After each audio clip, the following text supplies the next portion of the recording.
Bien, bonsoir tout le monde, ravi de vous retrouver sur Qarayef Dar, sur cette plateforme. Je manquerai jamais de remercier, comme d'habitude, tous les promoteurs de cette plateforme qui font un travail formidable avec tous les nouveaux intervenants qui nous rejoignent à chaque fois pendant ce confinement. Et encore une fois, pour répondre à beaucoup de gens, je pense, qui posent des questions, j'espère qu'elle continuera le plus longtemps possible par la suite. Alors, on va parler de communication de crise. Je voulais m'excuser par rapport à mon absence la semaine dernière, mais j'ai eu une semaine extrêmement chargée. Aujourd'hui, on va parler de communication de crise. Je vais faire un petit rappel de ce dont on avait parlé, de ce dont j'avais essayé de parler les fois dernières. Alors, la communication de crise, moi, je suis en plein dedans, donc c'est encore une fois pour ceux qui viennent de rejoindre ou qui vont à peine regarder mes lives. Je le répète encore une fois, à chaque fois, je ne suis pas là pour donner des cours magistraux, mais surtout pour partager une expérience, une vision en termes de communication de crise. Et comme on est en plein dans une crise absolument inédite, c'est un vrai cas d'école, puisqu'il n'y a rien d'écrit, il y a pas de manuel, hein, là. Après, il y a un pragmatisme à mettre en place et à essayer d'inventer, à essayer d'innover, que ce soit à travers les canaux, que ce soit à travers les messages, que ce soit au fur et à mesure dans la manière avec laquelle on communique. On utilise des éléments de langage, on trouve de nouvelles postures pour essayer de remplir les objectifs de la communication de crise qui sont d'une part, si vous êtes une entreprise commerciale, eh ben, essayez de sauvegarder votre image, essayez de sauvegarder votre image externe, votre image interne.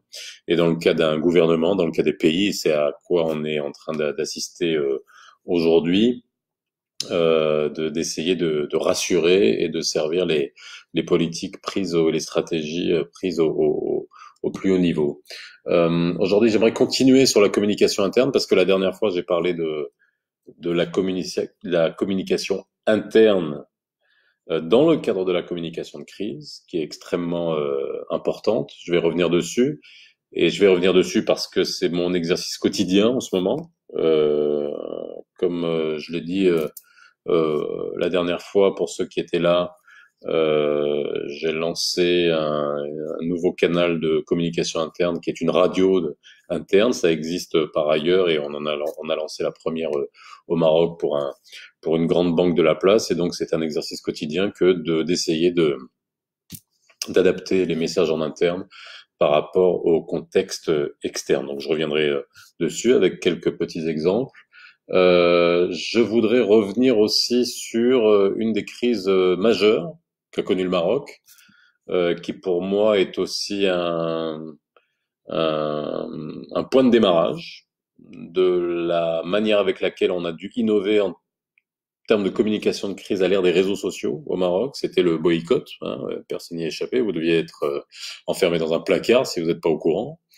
Euh, Parce que pour cela, je reprendrai une timeline qui a été remarquable, qui a été retracée par Emmanuel Hervé, qui est une professionnelle de la communication de crise, que j'ai reçue plusieurs fois dans mon émission Les Experts, qui est devenue une amie depuis, que j'ai rencontrée aussi à Paris et qui m'a beaucoup appris en termes de communication de crise, puisque c'est son métier, c'est son cœur de métier, elle fait ça tout le temps. Moi, je fais ça de temps en temps, moi, je suis en plein dedans et j'apprends, et il y a des gens qui sont spécialisés, comme je vous le disais.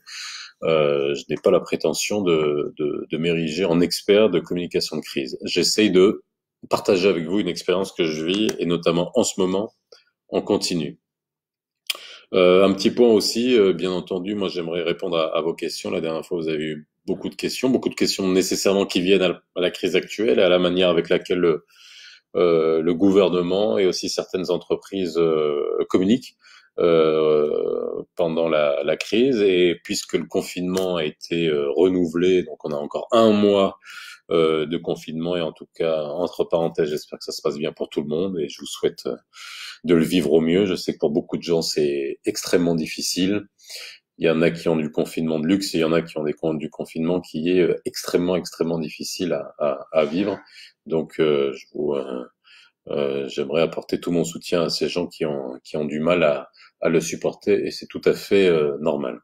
Alors je vais commencer par la communication interne en temps de communication de crise. Alors comme je vous l'ai dit, on en a parlé la dernière fois de différentes manières. Je vais pas revenir en détail sur ce que je vous avais exposé.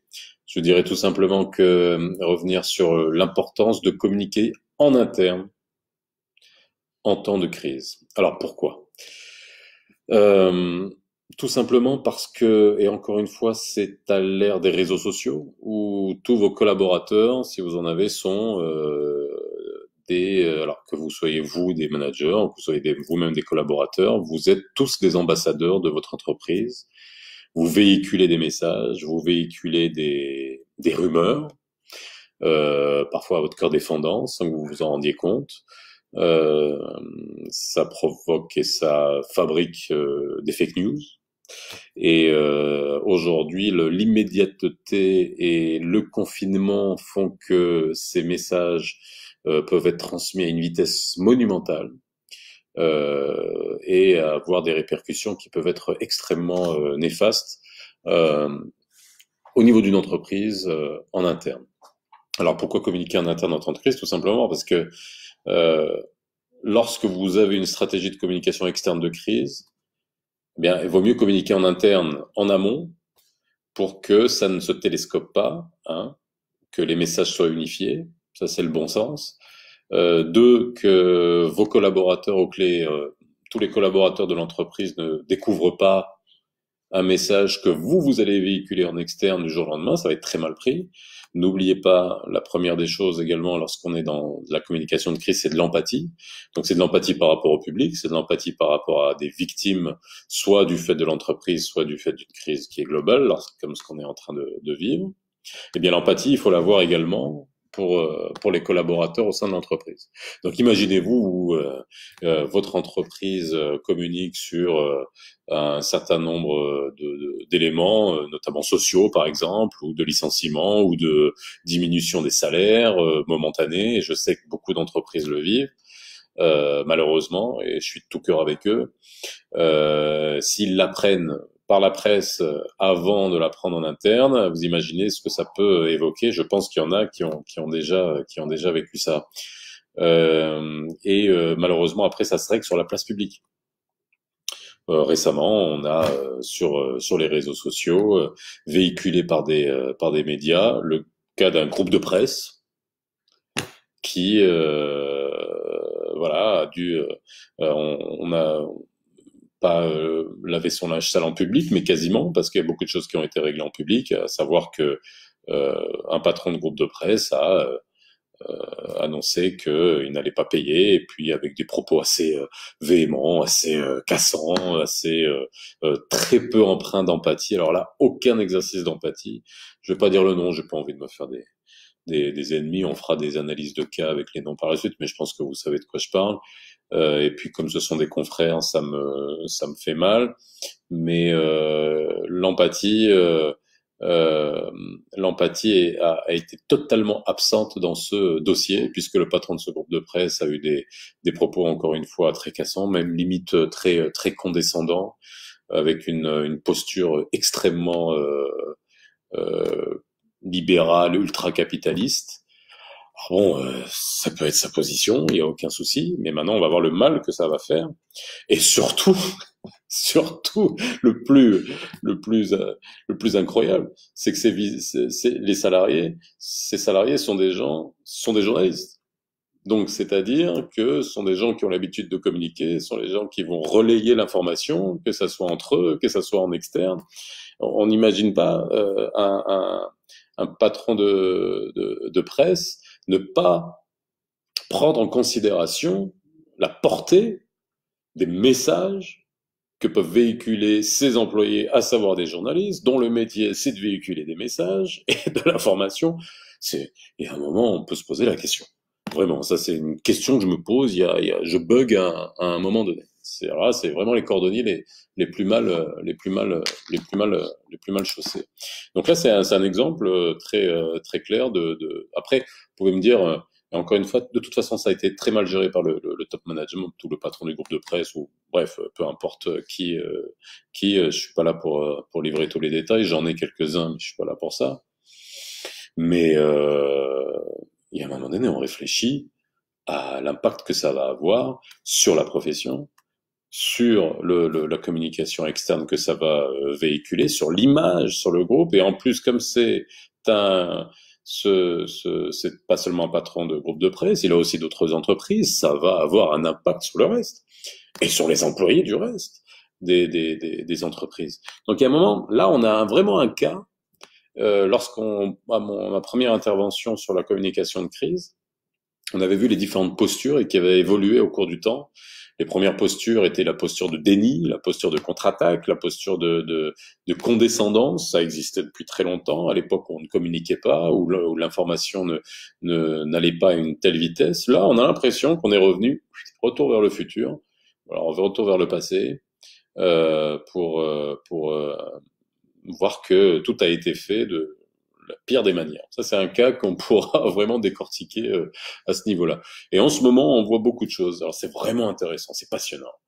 Je suis désolé, sortons du volet dramatique que représente cette épidémie, parce que encore une fois, toute ma sympathie va aux familles des victimes, aux familles des gens qui sont malades. Mais enlevons le côté émotionnel pendant cette intervention et essayons de voir de côté le plus froid possible. Là, franchement, c'est extrêmement passionnant de voir la réaction de certains managers. Alors, et encore une fois, il y a des gens qui font ça très mal, il y a des gens qui font ça très bien. Je vois Abdullah qui dit en période de crise, généralement la communication interne ne prend pas assez d'importance. Je suis tout à fait d'accord. Je suis tout à fait d'accord, et ça, c'est très révélateur du mode de management qu'on peut avoir dans les entreprises. Ce management patriarcal, très top-down, où on peut ne pas prendre en considération ce qui se passe dans l'entreprise. Ça dépend de la taille de l'entreprise, bien évidemment. Mais moins on a de salariés, plus il est facile de communiquer. Mais ce que je dis là, c'est un peu débile, parce que regardez ce qu'on est en train de faire. Maintenant, avec tous les moyens technologiques qu'on a, qu'on ait 20 salariés ou qu'on en ait 4000, après, ça va être avec la manière, les canaux utilisés, que ce soit le digital, que ce soit la radio d'entreprise. C'est l'exemple que je prends. Je suis pas en train de vendre ma sauce, hein, mais je le dis parce que c'est vraiment un canal aujourd'hui qui est très utilisé, que moi j'expérimente aujourd'hui au Maroc, mais qui est très utilisé par ailleurs dans d'autres pays, et qui permet de toucher tout le monde. Donc, il y a souvent cette condescendance qu'il faut enlever au sein de l'entreprise pour essayer de souder les collaborateurs, d'uniformiser les messages, de rassurer les collaborateurs, et pour avoir l'impact en externe, le fait que les collaborateurs aient les messages avant qu'ils ne soient diffusés sur la place publique, eh ben, ça donne un élément très simple. Il n'y a pas de distorsion d'information à un moment donné. Ça va pas se télescoper, et ça évite d'avoir des messages tronqués qui sortent. J'ai Mohamed qui nous dit, qui nous remercie, merci, c'est Mohamed d'être là déjà. Il nous dit merci. L'histoire de la communication de crise était surtout confrontée à des situations strictement économiques ou d'image, mais avec le Covid-19, c'est une situation de crise humanitaire et économique, ça constitue un cas d'école. Alors bon, c'est un cas d'école parce qu'elle est globale, c'est un cas d'école parce qu'elle est longue. Mais juste j'ai repris quelques crises internationales qui ont. J'ai pris sur le journal du net. Hein, vous pouvez trouver. Ils ont fait un listing des 20 crises. Alors je pourrais en rajouter d'autres, mais une vingtaine de crises qui ont vraiment marqué dans les années 90, dans les années 2000. Si vous regardiez en France, il y avait l'histoire du sang contaminé. C'était de la santé publique. Il y avait eu la canicule déjà. Canicule, n'oubliez pas. Là, on va pas rentrer dans un débat du nombre de morts provoqués, mais la canicule avait provoqué en France, souvenez-vous, c'était en 2003. En août 2003, ça avait provoqué 12 000 décès. Et le gouvernement à l'époque et les institutions, les ministères de tutelle avaient été mis en cause sur la gestion de l'événement. Donc là, on était sur une crise, alors qui n'est pas humanitaire et économique, bien évidemment, mais avec des décès massifs en très peu de temps. Et on a des crises, comme vous avez dit, c'est Mohamed, c'est vrai que c'est lié à de l'humanitaire, du social de l'économique, et surtout qu'on va devoir préparer aujourd'hui la crise de demain. Et donc, dans la communication de crise et la gestion de crise, il va falloir, dès aujourd'hui, préparer la communication de crise de demain. Alors, en quoi je suis d'accord avec vous, si Mohamed, que ça constitue un cas d'école, c'est que aucune entreprise n'est en mesure, enfin certaines oui, certaines tirent très bien leur épingle du jeu, mais auront des conséquences à un moment donné. Je pense qu'il y a des secteurs qui ne souffrent pas autant que d'autres, bien évidemment. Il y a des secteurs qui fonctionnent très bien et qui sont en train de s'adapter à cette situation. Mais aujourd'hui, il va falloir préparer la communication de crise de demain. Parce que les conséquences seront pour beaucoup d'entreprises de devoir licencier, de devoir réadapter leur management, de devoir repenser leur modèle et de devoir assumer toutes les conséquences de ce qui se passe, en ce moment. Pour rester sur la communication interne en période de crise, il y a aussi la prise en compte des différentes strates et des différents types de collaborateurs que vous avez au sein de l'entreprise. Et ça passe avant de donner un message top-down, enfin on va dire descendant, d'écouter. Vraiment. L'écoute des collaborateurs est super importante parce que là, vous allez avoir des pépites. Et moi, je le vis tous les jours en écoutant les collaborateurs d'une grande entreprise tous les jours qui sont confrontés à la crise, qui sont au front, qui sont au charbon tous les jours, qui doivent être pour certains dans la clientèle, certains en présentiel, certains en télétravail. Lorsqu'on écoute les remontées du terrain, eh ben, on a des éléments de conception du message, de la communication de crise qui vous vient tout seul. Donc parfois, il y a aussi cette nécessité, au-delà d'avoir, bien sûr, mettre en place une cellule de crise, comme ce qu'on fait, je pense, beaucoup d'entreprises, c'est que cette cellule de crise, et encore une fois, c'est un avis, je ne suis pas dogmatique et je n'assène pas de vérité absolue, je n'en ai pas, mais dans ce que j'observe, c'est que plus on écoute le terrain, en mettant des filtres, bien évidemment, parce que les messages qui viennent du terrain et des collaborateurs peuvent être tronqués, biaisés par certains ressentiments, le climat social avant crise ou pendant crise, etc. Ça, j'essaie d'isoler, parce que si vous avez une entreprise qui a déjà un climat social qui est assez mauvais en amont, ça va être accentué. Tous les petits défauts, vous savez, c'est comme quand vous avez un petit trou dans votre jean, là, vous allez commencer à le gratter, ça va devenir un trou béant. Isolons la partie crise. Vous allez recevoir des messages du terrain et vous allez vite comprendre énormément de choses par rapport à la sensibilité des collaborateurs, au type de messages qui sont véhiculés, au type de rumeurs qui sont véhiculées, au type de fake news auxquelles il va falloir mettre fin pour que la communication se fasse de la manière la plus harmonisée possible. Alors, enfin, pour finir sur la communication interne en période de crise, moi je dirais tout simplement que faire attention à la perception de ces équipes au quotidien, c'est le point le plus essentiel. Et rien que le fait de montrer que vous prenez en considération cette perception aura un effet plus que positif. Donnez la parole aux collaborateurs de manière organisée, de manière structurée, en mettant des outputs de communication qui leur montrent que vous le prenez en considération, eh ben ça donnera autre chose. Et enfin, ça donnera une chose absolument positive et ça accentuera un élément qui est la résilience, de l'entreprise pendant la crise. J'imagine qu'il n'y a rien de plus difficile que de diriger une entreprise avec des collaborateurs qui sont traumatisés, qui sont apeurés, qui ont peur non seulement de la situation externe, mais qui ont peur de ce qui peut leur arriver en interne.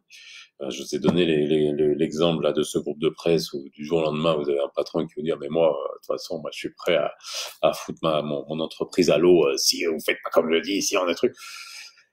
comment voulez-vous que les gens fonctionnent après, ou comment voulez-vous que votre entreprise soit pérenne par la suite? J'ai beaucoup de mal à comprendre ça. Il est 19h23, moi mes interventions durent une demi-heure. Encore une fois, je vous dis à chaque fois pour pas trop vous gaver. Euh, J'aimerais revenir sur la crise qu'avait occasionné le boycott. C'était en 2018. Je pense que tout le monde s'en rappelle. Qu'on peut considérer comme l'an zéro pour moi de la communication de crise au Maroc. Je dis pas qu'il n'y en avait pas auparavant, j'avais fait beaucoup d'exercices de communication de crise auparavant. Dans les experts avec Younes Saïh sur Atlantique, pour ceux qui m'écoutent, on a beaucoup parlé de la communication de crise parce que dans les assurances sont extrêmement impliquées. Ça sera d'ailleurs ma prochaine intervention, ça sera un des éléments parce que les assurances sont des acteurs monumentaux dans la gestion de crise, dans la communication de crise, qui aident les entreprises. Là, il y a d'ailleurs des produits qui aident à ça, et notamment qui aident à couvrir la réputation, mais ça, on en parlera en détail plus tard. Comme je vous disais tout à l'heure, j'ai sous les yeux une timeline qui a été retracée, que j'ai rajouté quelques petits éléments sur comment s'est passé le boycott de 2018 et voir comment tout cela a été, on va dire, géré, perçu et accentué. Parce qu'on a souvent une crise, une surcrise. Et une bonne chose aujourd'hui de revenir sur cet exemple-là pour pas faire les mêmes erreurs. J'ai pris tout à l'heure des exemples, je vous dis dans le journal du net, vous pourrez trouver ça, c'est extrêmement intéressant. Je pourrais partager avec vous le lien, une vingtaine de crises qui ont marqué les esprits en termes de communication. Alors ça, c'était à l'international. Ça peut aller loin, hein. Si on va en 96, vous vous rappelez de la crise de la vache folle. Qui a commencé en Angleterre. En 98, c'était une grève déclenchée qui a touché Air France, qui avait été déclenchée par le syndicat des pilotes à la veille de la Coupe du Monde de football. On pourra parler de la RAM, hein, si vous voulez, parce que c'est un cas aussi qui est extrêmement intéressant. Il y a eu une mini crise de communication entre les pilotes de ligne et la RAM, avec des soucis d'image aussi bien pour la RAM que pour les pilotes de ligne. Donc là, on voit que la communication de crise peut être partagée entre deux éléments, ceux des salariés, notamment des pilotes, qui ont souvent du mal à communiquer, comme les médecins. Et Dieu sait qu'en ce moment, on a besoin des médecins, donc mais ils souffrent d'un déficit d'image. Ça aussi, on pourra analyser ça au Maroc, essayer de comprendre pourquoi. C'est dû aux cliniques, etc. Il y a beaucoup à dire et à redire. Mais Dieu sait qu'en ce moment, moi, je félicite tous les médecins qui sont sur le front, encore une fois, et c'est absolument pas le moment de parler de ce genre de choses. Je pense que il faudra, au contraire, qu'ils profitent de cette période pour ensuite mettre en place des éléments de communication très clairs par rapport à la profession, qui permettent de redorer le blason de ceux qui font extrêmement bien leur travail, et il y en a beaucoup. Air France aussi en 98. Alors ça, c'est une crise de communication qui a été provoquée par quelque chose qui a touché au cœur. Hein. C'était l'histoire d'un jeune homme trisomique, d'un adulte qui n'a pas été admis sur un avion. Et juste après ça, en répétition, une personne obèse qui avait été obligée de payer 2 places pour aller dans son avion. Donc, crise d'image monumentale et jouant sur des aspects émotionnels assez insupportables. On a revenir, si on va en 2000, bon après vous avez toutes les crises qui sont liées à des crashs. Bien évidemment, à chaque fois qu'il y en a, c'est malheureux, et les compagnies aériennes mettent en place tous les éléments, toutes leurs énergies pour essayer de contrer ça. Alors, je vais pas toutes les citer, mais souvenez-vous aussi de McDonald's en 2004, Vous aviez le film de Morgan Spurlock sur PSISB qui montrait qu'après s'être gavé de McDonald's pendant un mois, ne s'être nourri que de McDonald's pendant un mois, était devenu obèse et avait fait ses analyses. Bref, je vous invite à le dire. McDonald's avait répondu et là on a vraiment vu l'impact que les médias, que ce soit les médias classiques, que ce soit le cinéma, que ce soit euh, les journaux, puis peuvent avoir sur une entreprise de cette taille-là qui a mis en place dans sa carte une nouvelle gamme de produits avec plus on va dire plus saine entre guillemets.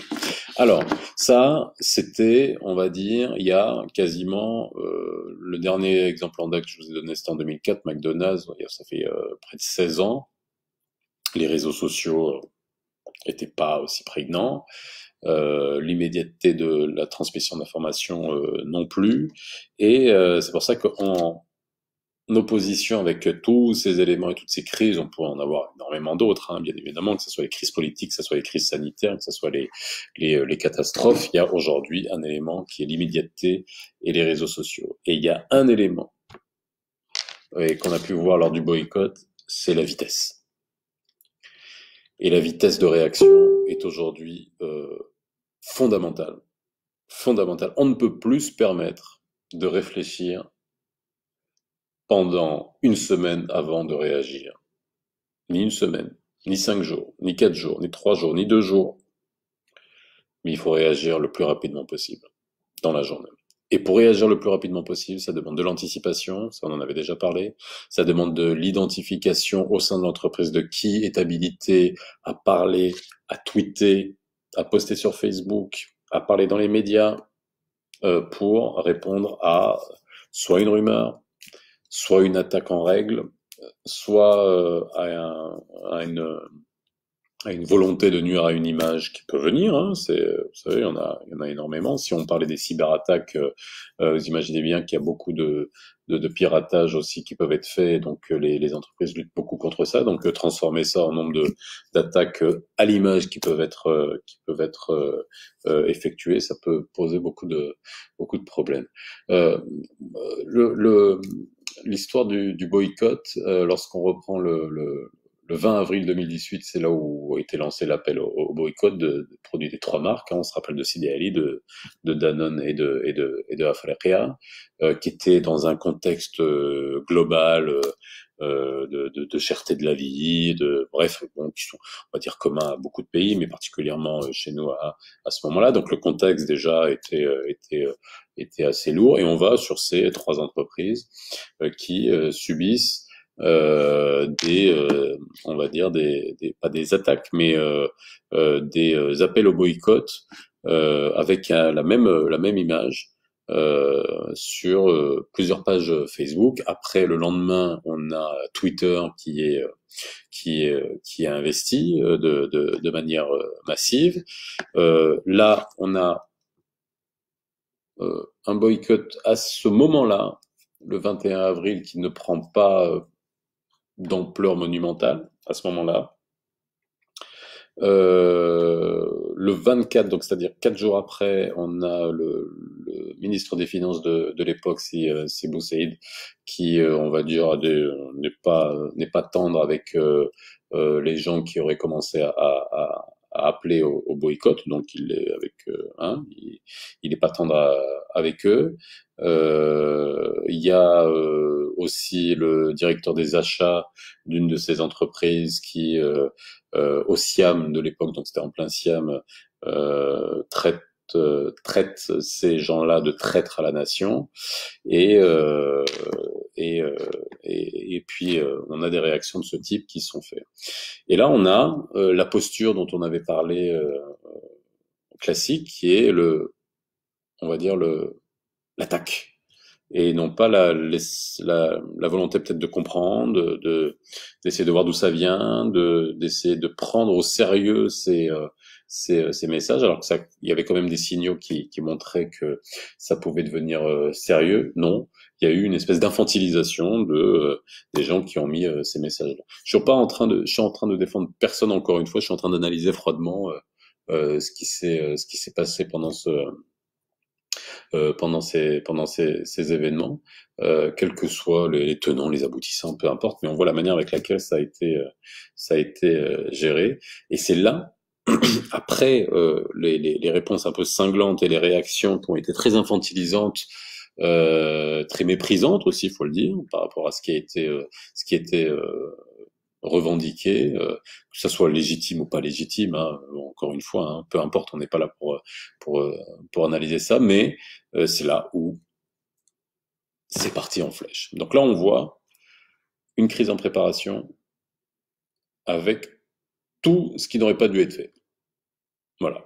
C'est-à-dire que, en gros, vous voyez, quand vous voyez un chien aboyer, eh ben, c'est comme si vous alliez courir vers lui en essayant de le taper direct. Alors maintenant, si c'est un gros chien qui est habitué à l'attaque, vous allez avoir du mal. Je sais pas si la métaphore est bonne, mais bon, c'est ce qui m'est passé par l'esprit.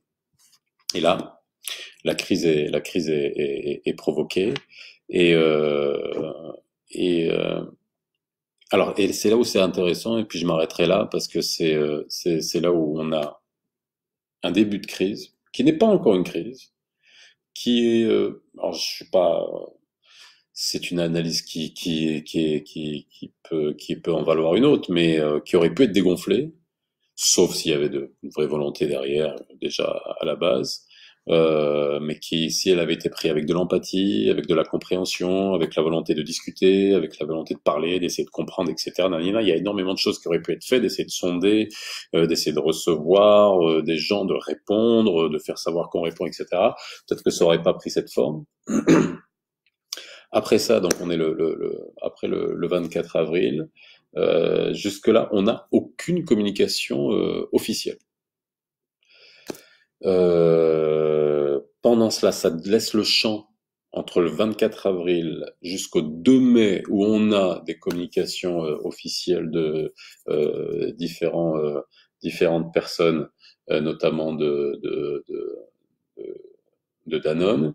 Il se passe rien, mais non, il se passe pas rien parce que ça laisse le temps. La nature est hors du vide, et donc à ce moment-là, il y a eu des personnalités qui ont commencé à on va dire, à exprimer leur soutien ou non au boycott. Donc ça commençait, voilà, il y a de l'animation, il y a la marée qui commence à venir, à monter, à descendre, et pendant ce temps-là, eh bien, euh, Central Danone ne donne pas signe de vie après une déclaration polémique de son directeur des achats. Vraiment polémique de son directeur des achats, puisque c'est lui qui a traité les pas encore boycotteurs, mais ceux qui appelaient au boycott de traîtres à la nation. Et là, il fait son mea culpa en vidéo sur la déclaration qu'il a faite, un communiqué de l'entreprise, et là, on voit bien qu'il se désolidarise des propos de son directeur des achats, mais c'est trop tard. C'était trop tard. C'était trop tard. Alors là, vous imaginez ce que ça fait. Et après, il y a eu une vidéo du vice-président, ça pour une seule entreprise. Donc le mea culpa du directeur des achats qui avait déjà commis son message avant, un communiqué de l'entreprise qui dit mais moi non, ce monsieur, non, on n'est pas d'accord avec ce qu'il dit. Ils auraient dû le faire dès le lendemain, voilà, ou dès le jour même pour voilà. Et donc là, on a l'exemple même. C'est ce que je vous disais tout à l'heure.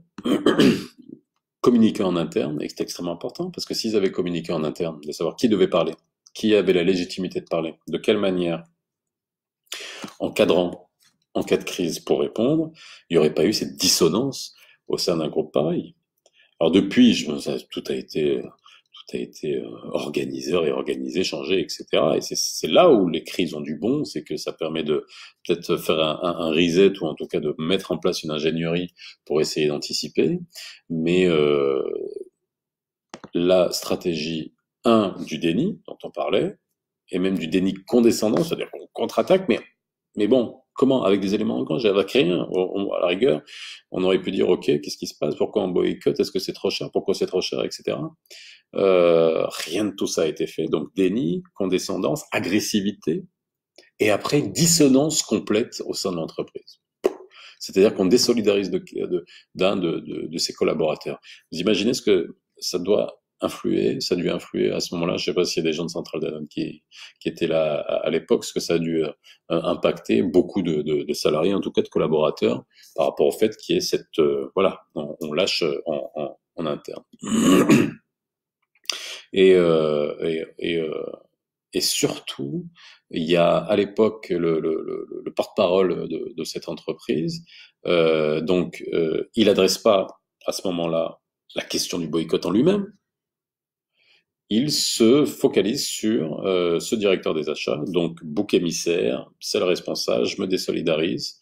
Et, euh, et, euh, et en plus, en rajoutant un enseigne de mettre tout le monde avec lui, ce qui n'a aucun sens à ce moment-là en termes de communication, ce qui est une erreur de communication fondamentale, en disant, et je cite, c'est ce que pensent personnellement certains directeurs de l'entreprise.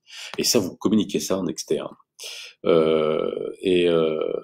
imaginez, c'est ce que pensent personnellement certains directeurs d'entreprise en disant, il disait ça de ce qu'avait dit son directeur des achats, qu'il désavoue à ce moment-là. Et là, hop, ça part en vrille à ce moment donné. Et donc c'est extrêmement là, c'est vraiment tout ce qui ne fallait pas être fait a été fait. Voilà, j'ai essayé. En tout cas, je remercie encore une fois Emmanuel Hervé, qui encore une fois, qui est une amie spécialiste de la communication de crise, que j'ai reçue plusieurs fois dans les experts, d'avoir fait cette timeline-là et que ça m'a permis d'essayer d'analyser cette crise-là.